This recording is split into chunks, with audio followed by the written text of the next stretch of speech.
Good morning, this is Terry and I'm here to bring you our block number 8 with our beautiful Marcus River Reflections and River Reflections. Excuse me, doing 2 blocks and all the R's, it's easy to get them mixed up. Radiant Reflections and the River Rock. So today our block is, let's see, our large one is right here. And the smaller one is clear up here at the top. Now this one has probably the most interesting pieces in it. Because we're going to do a few other things besides our half square triangles. We still have our half square triangles. We will do a square with the triangle combination and then a couple of flying geese. And as you can see, this one you end up sewing your spacer onto this block, and we'll take a look at the large one.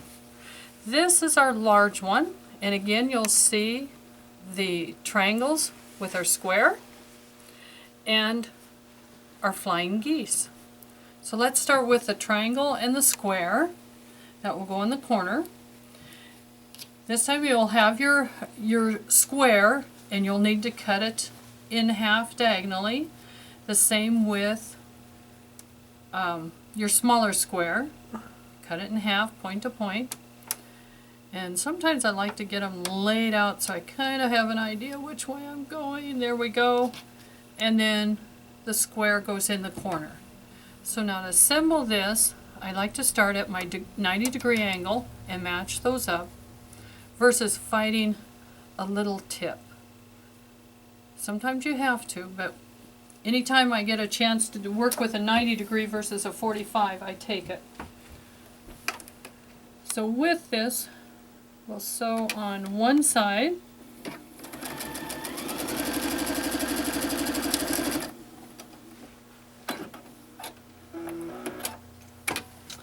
And then we will press.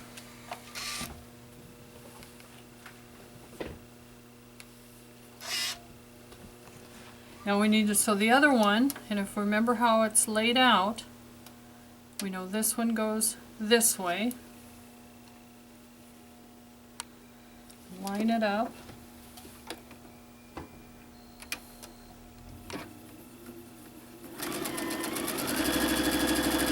Go.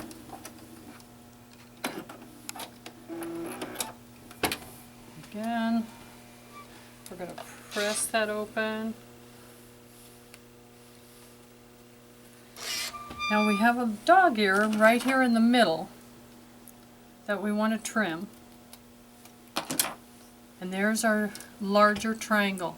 We're going to line it up with the other one cut, and I line up on the corner and go out and let it go out. There we go, and this one wants to line up very nicely.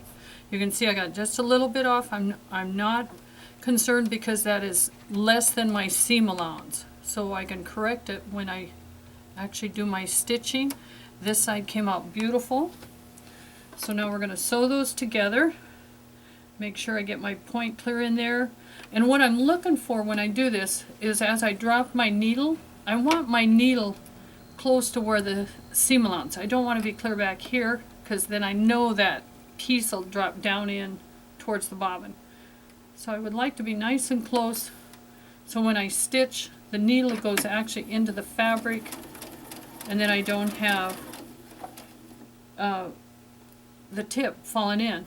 The next thing I look for is, here's my X, and I want to cross that X.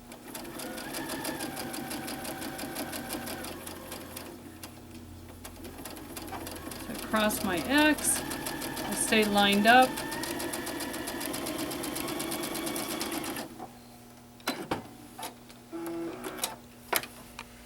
Again, we press, and I'm going to flip it over so that this will be pressed to the less bulky side.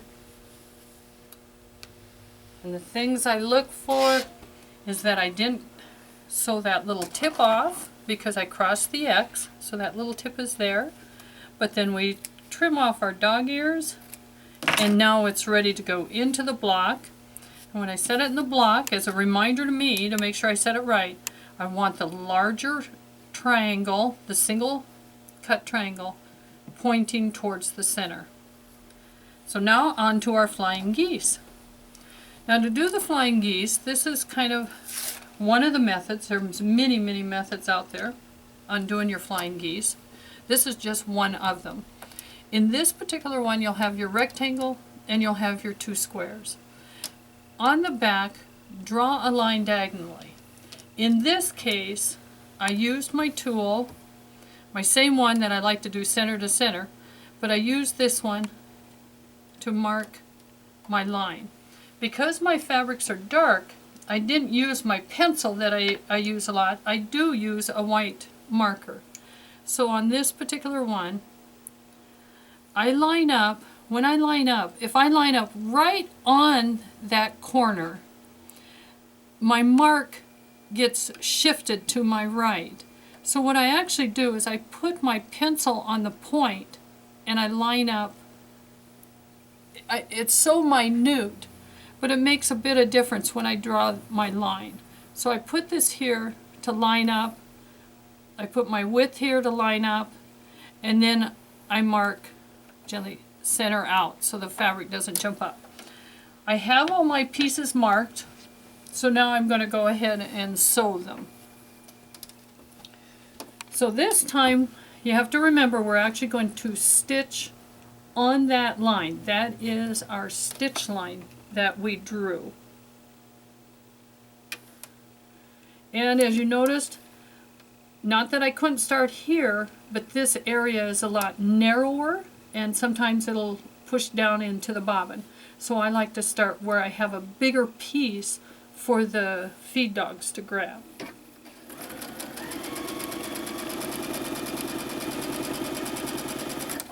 So we do one. I'm going to go ahead and line up the next one.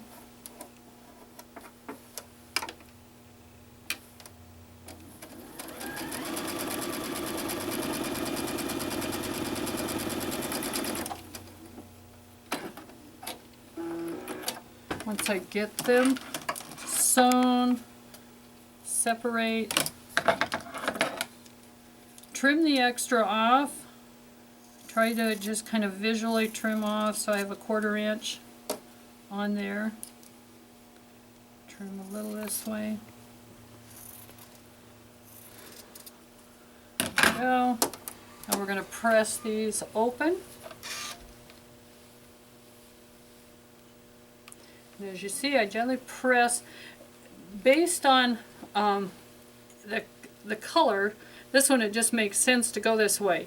Even if this was my light piece, I still press this way so that the seam goes towards the outside on the geese.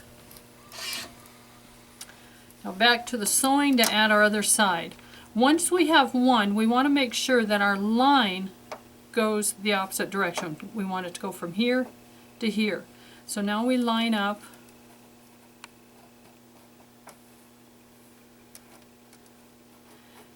This is one of those times I start here. And the reason I start here on this one is because I've got extra bulk here, and sometimes a machine will want to slow down trying to get this because it's pushing the wrong way. Even though this is not my first preference on the way to sew it, it's better than trying to start up here and fight that seam and the bulk that's there. So I watch real close that I have plenty in there for the feed dogs to grab.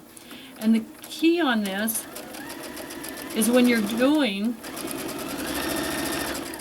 a lot of them, you generally don't have that problem with your second, your third one, your fourth one, because your feed dogs are already pulling everything through.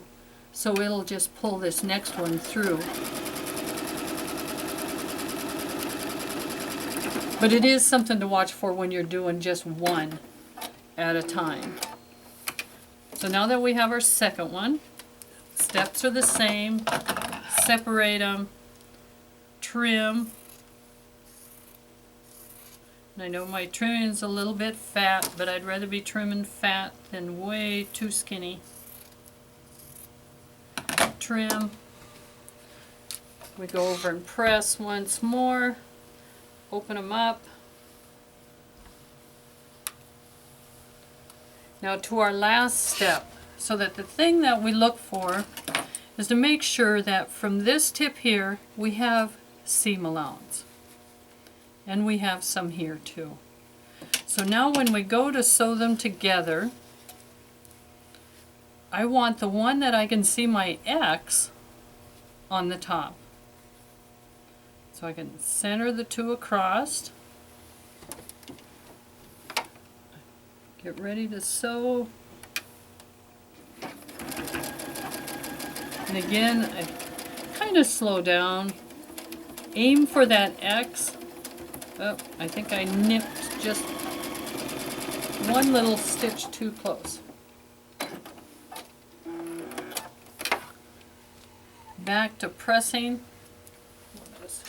We'll go ahead and press it. And see what I nipped off. And not too bad. It actually looks pretty good. So now we have our seam allowance here, so when we put our block together, we have everything in place. Now in this case, our geese, if I remember right, are all, the one that's constant is facing inward. We have it inward, we have it laid out, like every month that we've done in the past. Sew it together, start with the two on your left, fold them over, and put your block together. Thank you for watching us here at Fabric Junction, and I hope you are enjoying your block of the month from Marcus, because these are turning out beautiful.